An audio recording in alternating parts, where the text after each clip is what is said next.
ગુજરાતના ખેડૂતો માટે મોટા સમાચાર સામે આવ્યા છે। રાસાયણિક ખાતરના ભાવમાં પણ હવે તોતિંગ વધારો ઝીંકવામાં આવ્યો છે। ઇફકોએ ખાતરના ભાવમાં વધારો કર્યો છે।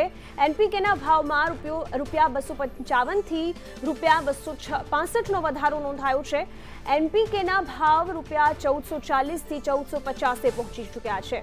મહાધનમાં રૂપિયા 455 થી 500 રૂપિયા સુધીનો ભાવ વધારો થયો છે, જેના કારણે મહાધનનો ભાવ હવે વધીને 1750 રૂપિયાથી 1800 રૂપિયા જેટલો થયો છે। આ સાથે સલ્ફેટના ભાવમાં પણ વધારો ઝીંકાયો છે। સલ્ફેટના ભાવમાં રૂપિયા 111 વધ્યા છે, જેના કારણે 775 રૂપિયાનું સલ્ફેટ થયું છે। પોટાશના ભાવમાં રૂપિયા 65નો વધારો થયો છે, જેના કારણે પોટાશનો ભાવ 1040 રૂપિયા થયો છે। આમ રવિ સિઝનની શરૂઆતમાં જ આ ભાવ વધારો ખેડૂતોને માટે માઠા સમાચાર લઈને આવ્યો છે। આજ મુદ્દે નિર્મલ વધુ જાણકારી સાથે જોડાઈ ગયા છે। નિર્મલ, ખેડૂતો કે જે ડીઝલનો પણ ઉપયોગ કરતા હોય છે, જે પહેલેથી જ મોંઘું છે, જેના કારણે મોંઘવારી આમ પણ વધેલી છે, અને હવે તો રાસાયણિક ખાતર હોય કે અન્ય વસ્તુઓ ખેડૂતો માટે વધુ માઠા સમાચાર।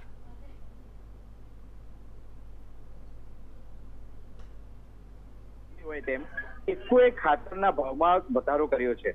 રાસાયણિક ખાતરના ભાવમાં તોતિંગ વધારો થયો છે, જેમાં એનપીકે ની વાત હોય કે પછી મહાધનની વાત હોય, સલ્ફેટ હોય કે પોટાશ હોય, તમામ ખાતરના ભાવમાં વધારો કરવામાં આવ્યો છે। રવિ સિઝનની શરૂઆત થઈ છે અને સિઝનની શરૂઆત પહેલા જ ભાવ વધારો થઈ ગયો છે, ત્યારે ખેડૂતોને માથે આપ ફાટી પડી હોય તેવા પ્રકારની સ્થિતિ છે। એનપીકેના ભાવ રૂપિયા 1440 થી વધી અને 1450 પહોંચ્યા છે, એટલે લગભગ 255 થી 265 રૂપિયાનો વધારો થયો છે। મહાધનનો ભાવ રૂપિયા 1800 સુધી પહોંચી ગયો છે, જે અગાઉ 1750 હતો। સલ્ફેટના ભાવ રૂપિયા 775 થઈ ગયા છે, જ્યારે પોટાશના ભાવ વધીને રૂપિયા 1040 થઈ ગયા છે। આમ રાસાયણિક ખાતરના ભાવમાં તોતિંગ વધારો થતા ખેડૂતો માટે સમસ્યા સામે આવી છે।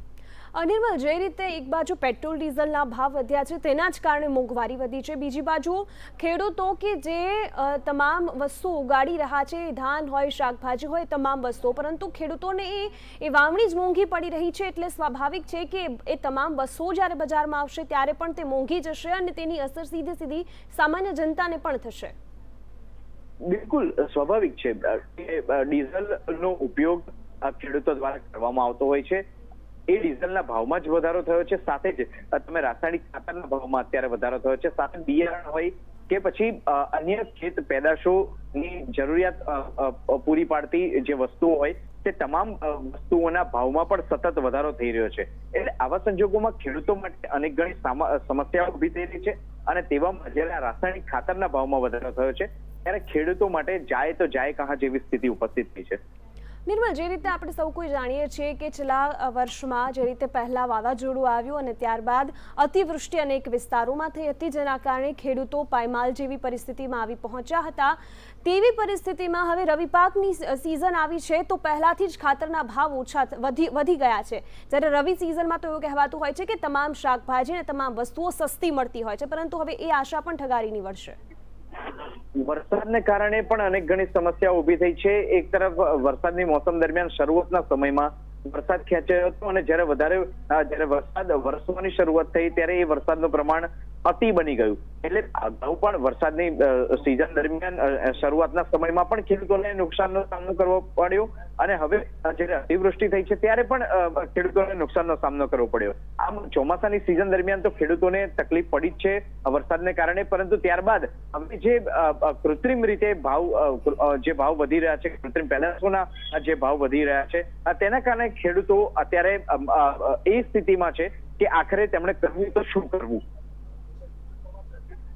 જી નિર્મલ, આપ અમારી સાથે જોડાયેલા રહેશો, વધુ જાણકારી મેળવીશું। તો જે રીતે સતત મોંઘવારીનો માર એક બાજુ સામાન્ય જનતા તો ભોગવી જ રહી છે, પરંતુ હવે ખેડૂતોને પણ તેનાથી બાકાત નથી રાખવામાં આવ્યા, કારણ કે દેશમાં રાસાયણિક ખાતર બનાવતી સંસ્થા ઇફકોએ આ ભાવ વધારો ખાતરમાં કર્યો છે। ખાતરની પ્રતિ બેગે 265 રૂપિયાનો ધરખમ વધારો નોંધાયો છે।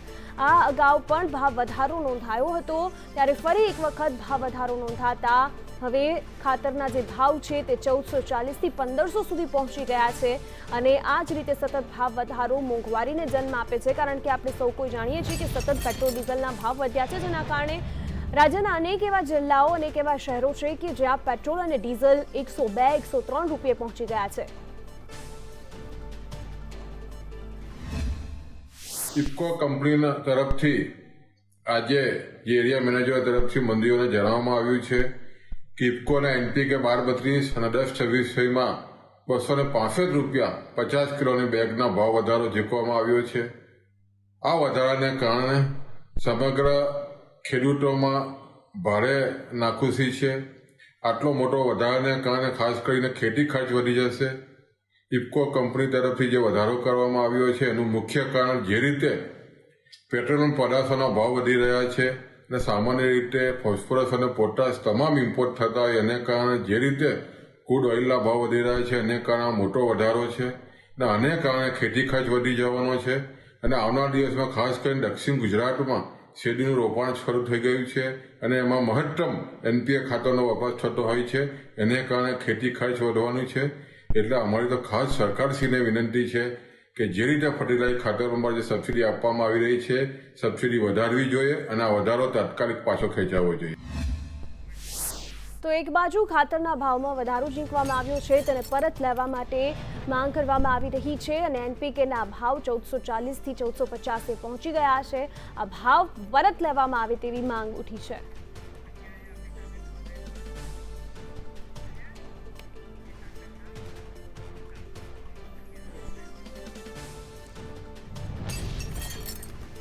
તો અમારી સાથે કિસાન સંઘના નેતા દિલીપભાઈ સખિયા જોડાઈ ગયા છે, જેઓ હંમેશા ખેડૂતોના જે પ્રશ્નો છે તેને લઈને અવાજ ઉઠાવતા હોય છે. દિલીપભાઈ, સ્વાગત છે આપનું. અને જે રીતે પહેલાથી જ ખેડૂતો પર ડીઝલના ભાવ વધારાને લઈને માર પડ્યો છે, હવે ખાતરનો પણ ભાવ વધારો. 100% આપનો દેશની અંદર હજી પણ લોકો 60-70% ખેતી અને ખેત પેદાશ સાથે જોડાયેલા છે. ઇફકો દ્વારા જ્યારે આજે ખાતરના ભાવ વધારાની જે વાત થઈ રહી છે તે ખેડૂતો માટે અસહ્ય છે. ગયા વર્ષે પણ 800 થી 1000 રૂપિયાનો જે વધારો કર્યો હતો, પછી ખેડૂત આંદોલન થયું, ખેડૂતોની માંગણીને ધ્યાનમાં રાખી અને સરકારે સબસિડીનો વધારો કરી અને એ બોજો ખેડૂતો ઉપર ન આવવા દીધો. પણ એક વસ્તુ ક્લિયર છે કે મોંઘવારી જે રીતની વધી રહી છે એ પ્રમાણે જે ભાવ વધી રહ્યા છે ખાતર, બિયારણ, દવા, એ પ્રમાણે ખેડૂતોની જણસના ભાવ વધતા જ નથી. આ વખતે એમ કે છે કે ગયા વખતે એટલો વધારો, આ વખતે 50 કિલોની બોરી ઉપર 265 રૂપિયાનો જે વધારાની માંગણી થઈ રહી છે. તો મહત્વનું વિચારો કે હમણાં જ ટેકાના ભાવની ખરીદીની સરકારે જાહેરાત કરી, ત્યારે મગફળી, બીજા ઘણા કોઈ પણ વસ્તુમાં ખાલી માત્ર 20, 25, 30 ને 40, મેક્સિમમ 50 રૂપિયા મને કે નથી વધાર્યા. તો સરકાર એની એવી જાહેરાત છે કે 2022માં અમે ખેડૂતની આવક બમણી કરશું. પણ કઈ રીતે પોસિબલ છે? જો આના રીતે મોંઘવારી વધશે અને ખેડૂતોની જણસના ભાવ નહીં વધે તો 2022માં બમણી નહીં પણ 100% અડધી થઈ જશે. એટલે સરકારે તાત્કાલિક વિચારવું જોઈએ. સરકારને એ વિચારવું જોઈએ કે મોંઘવારી પ્રમાણે ખેડૂતોની જણસના ભાવ ન વધે તો ખેડૂતો માટે આ ભાવ અસહ્ય છે. ખાતરનો આ દિવાળીના તહેવારમાં ખેડૂતોને બોનસના રૂપમાં આવો સરકારે દામ ન દેવો જોઈએ અને સરકારે તાત્કાલિકના ધોરણે આ સબસિડી રૂપે જાહેરાત કરી અને ખેડૂતોને આ બોજામાંથી મુક્ત કરવા જોઈએ. અને સરકાર હકીકત જો ખેડૂતોને મદદ કરવા માંગતી હોય તો તાત્કાલિક આવો નિર્ણય લઈ અને ખેડૂતોને આ રાહત આપવી જોઈએ. જી મેમ. દિલીપભાઈ, જે રીતે આપણે ગયા વર્ષની વાત કરી કે ત્યારે પણ ભાવ વધારો નોંધાયો હતો, જો કે ખેડૂતોએ આંદોલન કર્યું હતું. આ વખતે પણ ખેડૂતો માંગ કરી રહ્યા છે કે ભાવ જે વધાર્યા છે તે પરત ખેંચવામાં આવે. જો એ નહીં ખેંચવામાં આવે તો શું કરાશે? 100% જો આ ભાવ વધારો ખેંચવામાં નહીં આવે તો 100% આંદોલનનો માર્ગ મજબૂરન ખેડૂતો ઉપાડશે. મહત્વની વસ્તુ એ કોઈ પણ રાજ્યની અને પ્રજાની બેલેન્સ જાળવવી સરકારની નીતિ અને સરકારની ફરજનો ભાગ છે. તો જ્યારે મોંઘવારી વધી રહી છે, ચલો આપણે એને માન રાખી, ડીઝલ ડબલ થઈ ગયું, ખાતરમાં આવડો વધારો, પણ જ્યારે ટેકાના ભાવની વાત વધારવામાં આવે ત્યારે કેમ ઈ નથી વધારતા? તો આ પોઈન્ટને લઈ અને હવે જો આ ભાવ વધારો પાછો ખેંચવામાં નહીં આવે તો 100% અમે આંદોલનના માર્ગે આવશું અને જે પણ ડીઝલ આવે એની સરકાર જવાબદાર રહેશે. જે આપ અમારી સાથે જોડાયેલા રહેશો દિલીપભાઈ. અમારી સાથે લલિતભાઈ કગથરા પણ જોડાઈ ગયા છે, કોંગ્રેસના ધારાસભ્ય છે તેઓ. લલિતભાઈ, સ્વાગત છે સંદેશ ન્યૂઝમાં આપનું. પરંતુ જે રીતે સતત મોંઘવારી, ડીઝલના ભાવ વધ્યા છે જેના કારણે ખેડૂતો પર પહેલેથી જ ભાર હતો, હવે ખાતર પણ મોંઘું અને એ પણ રવિ સિઝનમાં, જ્યારે તમામ લોકો પણ એવી આશા કરતા હોય કે શાકભાજી, ફળફળાદી અને તમામ વસ્તુઓ સસ્તી બને, પરંતુ ખાતર મોંઘું, ડીઝલ મોંઘું, કેવી રીતે ખેડૂતને કંઈ મળતું હશે? જો હવે કોઈ મળવાનો તો સવાલ નથી, પણ ખેડૂતોને કેટલી ઓછી નુકસાની થાય. સરકારશ્રીએ ગયા વખતે જાહેરાત કરી હતી ત્યારે ડીએપીમાં, એનપીકેમાં બધામાં ભાવ વધારો કર્યો હતો. ત્યારે મનસુખભાઈ માંડવિયા અને પરસોત્તમભાઈ રૂપાલાને બધાએ કીધું હતું કે અમે ભાવ વધારો નહીં કરીએ, અમે સબસિડી આપશું, તો હવે શું કામ ભાવ વધારો કરે? અને ભાવ વધારો આટલો કરીને ખેડૂતોને શું પાયમાલ કરી નાખવા છે? તમારે કોઈ કઈ વસ્તુ તમે ડીઝલ જુઓ, આજે તમે જે ખેડૂત ખેતી કરવા માટે ટ્રેક્ટર હાંકતો તો એ ટ્રેક્ટર આજે પોસાય એવી સ્થિતિ નથી રહી. આવા સંજોગોમાં હું આપના માધ્યમથી સરકારશ્રીને કહેવા માંગુ છું કે હમણાં હું સાંભળતો તો આપે કીધું કે ખેડૂત આંદોલન કરશે. અરે ખેડૂતનો દીકરો આંદોલન કરે કેવી રીતે? આજે એક વર્ષથી ખેડૂતો 3 કાયદા સામે આંદોલન કરે છે, તો તમે માથે જીપ ફેરવી દો, 5-5, 6-6 જણા, 9-9 જણા મરી જાય ત્યાં સુધી તમે જીપ ફેરવી દો, તો માણસ નીકળશે કેમ? કોણ એનો અવાજ સાંભળશે? એટલે ખેડૂતો ઉપર તમે ભયનું શાસન કરી રહ્યા છો, ખેડૂતોને બિચારા કરી દીધા છે. એટલે આ ભાવ વધારો એ અસહ્ય છે. ડીઝલનો ભાવ વધારો, બિયારણનો ભાવ વધારો, ખાતરનો ભાવ વધારો, આમાં કેવી રીતે ખેડૂત ખેતી કરે? અને પછી ખેડૂતની જે પ્રોડક્ટ છે એના ભાવમાં ઘટાડો. આ મોટામાં મોટી તકલીફ છે દેશની અંદર. આજે તમે કોઈ પણ ચીજ પકડી લ્યો જેની અંદર 100% ભાવ વધારો ન થયો હોય એવી કોઈ વસ્તુ નથી. માત્ર ને માત્ર ખેડૂતની પ્રોડક્ટના ભાવ ઘટે. અને તમે લોખંડ લ્યો, સિમેન્ટ લ્યો, રેતી લ્યો, કપચી લ્યો, કોઈ પણ ચીજ તમે લેવા જાવ તો એ બધામાં 100% ભાવ વધારો છે. મેડમ, હું આપના માધ્યમથી કહેવા માંગુ છું કે આ સરકાર જે મોટા મગરમચ્છ છે એને અબજોપતિ કરવા માંગે છે, એટલે તો આજે શેર બજાર 65,000 જઈને પહોંચી રહ્યું છે. આજે રિલાયન્સ બેફામ રીતે પ્લાસ્ટિકના દાણામાં લૂંટી રહ્યું છે, કોઈ કહેવા વાળું નથી. ત્યારે ખેડૂતના દીકરાને એનો ભાવ વધારો એ સહ્ય નથી, અસહ્ય છે. પૈડા ઉપર પાટું છે, મરણ ઘા મારી રહ્યા છે. આમાંથી સરકાર બચાવે એવી હું આપના માધ્યમથી કહી રહ્યો છું. જે રીતે લલિતભાઈ, દિલીપભાઈ પણ આપણી સાથે જોડાયા હતા અને તેમણે પણ કહ્યું હતું કે ગયા વખતે પણ ખેડૂતોએ જે આ ભાવ વધારા હતો તેનો વિરોધ કર્યો હતો. એક બાજુ જે રીતે જણસના ભાવ છે તે નથી મળતા, બીજી બાજુ સતત ખાતર, બિયારણ અને જે રીતે આપે પણ કહ્યું ડીઝલના ભાવ વધ્યા છે. ખેડૂત આખરે જાય તો જાય ક્યાં? કારણ કે તમામ વસ્તુઓ મોંઘી પરંતુ આવક કશું જ નહીં. અને એક બાજુ તાવતે વાવાઝોડું હોય કે પછી અતિવૃષ્ટિ હોય. જો આમાં સરકારની લક્ષ્ય અને ધ્યેયની સામે વાત છે. આ સરકાર માત્ર ઉદ્યોગપતિઓને, એમાં 2-5 ઉદ્યોગપતિઓને, 10-15 ઉદ્યોગપતિઓને અબજોપતિમાંથી મિલિયોનર્સ બનાવી રહી છે. એના 1 થી 10માં કેમ અદાણીનું નામ આવે, મુકેશ અંબાણીની કેમ હરીફાઈ કરે, એમાં સરકાર શ્રી રહીચી પૈકી હોય એવું દિલીપભાઈ સ્પષ્ટ લાગે છે. એટલે ખેડૂતોની કોઈ વાત અને ખેડૂતોનું કોઈ લક્ષ્ય જ નથી આ સરકારમાં. આ ભારતીય જનતા પાર્ટી અત્યારે કોઈ પણ સંજોગોમાં લોકો ખેતી બંધ કરી દે અને ખેતી વેચાઈ જાય, હાથ બારના પાણીયામાં નામ ન રહીએ ખેડૂતના દીકરાનું, એ જ રીતની નીતિઓ ઘડી રહેતા હોય એવું સ્પષ્ટ દેખાઈ આવે છે. સરકારશ્રીએ આવા સમયે સબસિડી આપવી જોઈએ. સરકારશ્રીએ આવા સમયે ખેડૂતોને જેમ સાગર ખેડૂતને ડીઝલમાં સબસિડી આપી છે એમ જગતના તાત જમીનના ખેડૂતને પણ ડીઝલમાં સબસિડી આપવી જોઈએ. ખાતરમાં સબસિડી વધારીને ખાતરનો ભાવ ન વધે, બિયારણ ઉપર કંટ્રોલ થાય, એ રીતનો વહીવટ કરવો જોઈએ. હું આપના માધ્યમથી સ્પષ્ટ સરકારશ્રીને, દિલીપભાઈને અને આપના માધ્યમથી મનસુખભાઈ માંડવિયાને કહેવા માંગુ છું. જી, લલિતભાઈ અને દિલીપભાઈ જોડાવા બદલ આ બંનેનો આભાર.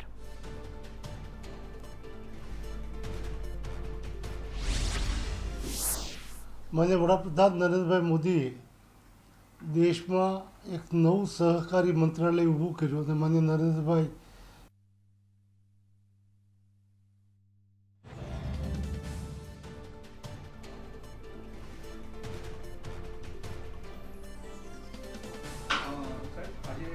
જે પ્રકારે કેન્દ્રીય સેક્રેટરી દેવેન્દ્ર કુમારે મુલાકાત લીધી છે અને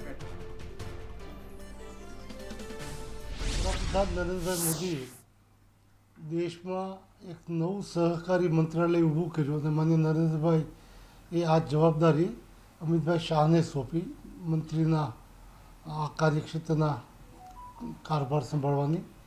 ત્યારબાદ દેશભરમાં સહકારથી સમૃદ્ધિ લાવવા માટે ગુજરાત જે રીતે સહકારી ક્ષેત્રમાં સફળ બન્યું છે તો એ કેવી રીતે બન્યું છે એનો અભ્યાસ કરવા માટે દેવેન્દ્ર કુમારસિંહ આજે સેક્રેટરી ભારત સરકાર સહકારના આવ્યા હતા અને અભ્યાસ કરીને દેશભરમાં સહકારી ક્ષેત્ર દ્વારા લોકોને રોજગારી, આત્મનિર્ભર કેવી રીતે બની શકે એનો અભ્યાસ કરવા માટે આવ્યા હતા. ગુજરાત સ્ટેટ કોઓપરેટિવ બેંકના બોર્ડની આજે મિટિંગ રાખી હતી. બધા સાથે મળીને ગુજરાતની સફળ નીતિ કેવી રહી એ અંગે ચર્ચાઓ કરી છે અને ત્યારબાદ અમૂલનો અભ્યાસ કરશે અને બાકી સંસ્થાઓનો અભ્યાસ કરીને જ્યારે ભારત સરકાર નવી જ સહકાર નીતિ બનાવવા જઈ રહી છે ત્યારે એમાં કેવા પ્રકારના ઉમેરાઓ કરવા જોઈએ, કેવી રીતે સફળતા મળે, આ અંગેની ચર્ચાઓ આજે કરી હતી. સર, ખાસ કરીને કિપકો દ્વારા 265 રૂપિયાનો જેવો ધરખમ ભાવ વધારો ખાતરમાં કરવામાં આવ્યો છે. શું કહેશો કિપકો સાથે? આપ જોડાયેલા છો. ક્રિપકો નહીં, ઇફકો. ગયા વર્ષે ભાવ વધારો જ્યારે આવ્યો ત્યારે અમે ઇફકોના માધ્યમથી, ગુજકો મસલના માધ્યમથી કહેલું કે કોઈ ભાવ વધારો આવશે નહીં. ત્યારે માંગ હતી યુરિયાની. જે યુરિયા 265 રૂપિયા આપવામાં આવતું હતું, ડીએપી 1200 રૂપિયા આપવામાં આવતું, એના 1800 રૂપિયા થઈ ગયા હતા અને આ બધા ભાવો જાહેર થઈ ગયા હતા. કેટલીક પ્રાઇવેટ કંપનીઓ 1800 રૂપિયા વેચતી હતી. ત્યારે પણ મેં આ વાત કરેલી અને વડાપ્રધાન સમક્ષ આ બાબતની રજૂઆત કરતાં એને પણ વિશ્વાસ આપ્યો હતો કે કોઈ ભાવ વધારો નહીં થાય. અને છેવટે એ પરિપત્ર બહાર પડ્યો. ડીએપીની ત્યારે માંગ હતી અને ત્યારે એનપીકેનો ભાવ 1700 રૂપિયામાં સરકાર પ્રાઇવેટ કંપનીઓ વેચવાનું શરૂ કર્યું હતું અને આજ દિવસ સુધી 1700 રૂપિયા હજુ વેચે છે. જ્યારે ઇફકોએ ખોટ ખાઈને પણ ભાવ વધારો નહીં કરવો એવો નિર્ણય કર્યો હતો અને 1100-1150 રૂપિયા જે વેચતા હતા. ગઈકાલે મને મનસુખભાઈ માંડવિયા મંત્રીને ત્યાં કંપનીઓના અધિકારીઓની મિટિંગ મળી હતી. એમાં ચર્ચાઓ થઈ. એનપીકે 1700 રૂપિયે જે વેચાય છે એ 1450 કરતાં પણ વધારે, 1450 કરતાં વધારે કોઈ લેવા નહીં એવો નિર્ણય થયો છે. એ અનુસંધાને 1470 રૂપિયા ભાવ નક્કી કર્યો છે સરકાર તરફથી. પરંતુ ઇફકોએ 1450માં આપવાનો નિર્ણય કર્યો. એટલે અગાઉ જે ભાવ વધારો નહોતો કર્યો અને પ્રાઇવેટ કંપનીઓ 1700 રૂપિયે ભાવ વેચતી હતી, ઉલટાનો ભાવ ઘટાડો કર્યો છે જનરલ સરકારે. અને ઇફકો ખોટ ખાઈને જે વેચતી હતી એના બદલે નજીવો ગણી શકાય કે 1700ની સામે 1450 રૂપિયા આપવાની છે. એટલે ભાવ ઘટાડો થયો છે. માત્ર ગયા વર્ષે નહોતો વધાર્યો, 1700 કરી દીધો ગયા વખતે અને આજે 1450 કર્યો તો આપણે ઘટ્યો એમ કહીએ. ત્યારે 1700નો ભાવ ઘટાડો કરીને સરકારે 1450 કર્યો છે અને એ ભાવે વેચવાનો નિર્ણય કર્યો છે.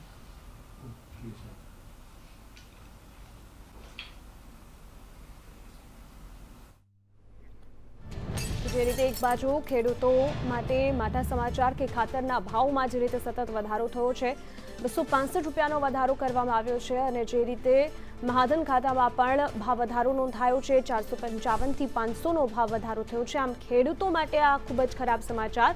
જો કે જે ઇફકો દ્વારા ભાવ વધારો કરવામાં આવ્યો છે અને દિલીપભાઈ સાંગાણી દ્વારા જે રીતે અત્યારે કહેવામાં આવ્યું હતું કે પહેલા જે ભાવ હતો તેમાં થોડો ઘટાડો કરવામાં આવ્યો હતો અને અત્યારે જે ભાવ વધારો કરવામાં આવ્યો છે આ જ ભાવ સાથે જે ખાતર છે તેનું વેચાણ કરવામાં આવશે. બીજી બાજુ પોટાશના ભાવમાં પણ 65 રૂપિયા જેટલો વધારો કરવામાં આવ્યો છે. રવિ સિઝનની શરૂઆતમાં જ આ ભાવ વધારો છે તે કરવામાં આવ્યો છે, જેના કારણે ખેડૂતોને ખૂબ જ ખરાબ અસર થાય તેવી શક્યતાઓ છે. આ સાથે જ ખેડૂતો દ્વારા જે આ ભાવ વધારો કરવામાં આવ્યો છે તેને પરત ખેંચવામાં આવે તેવી પણ માંગ ખેડૂતો દ્વારા કરવામાં આવી રહી છે. એક બાજુ ડીઝલ કે જે પહેલેથી મોંઘા છે, ત્યારબાદ બિયારણ મોંઘા થયા અને હવે ઇફકો દ્વારા ખાતરના ભાવમાં પણ વધારો કરી દેવામાં આવ્યો છે. જોકે જે રીતે ગયા વર્ષે ખાતરનો ભાવ વધ્યો હતો અને તે દરમિયાન ખેડૂતોએ આંદોલન કર્યું હતું ભાવ પરત લેવા માટે. જોકે તે સમયે ખેડૂતોને સબસિડી આપવામાં આવી હતી અને એક વાત એવી પણ કરવામાં આવી હતી કે હવે ખાતરના કોઈ જ ભાવ વધારો થશે નહીં.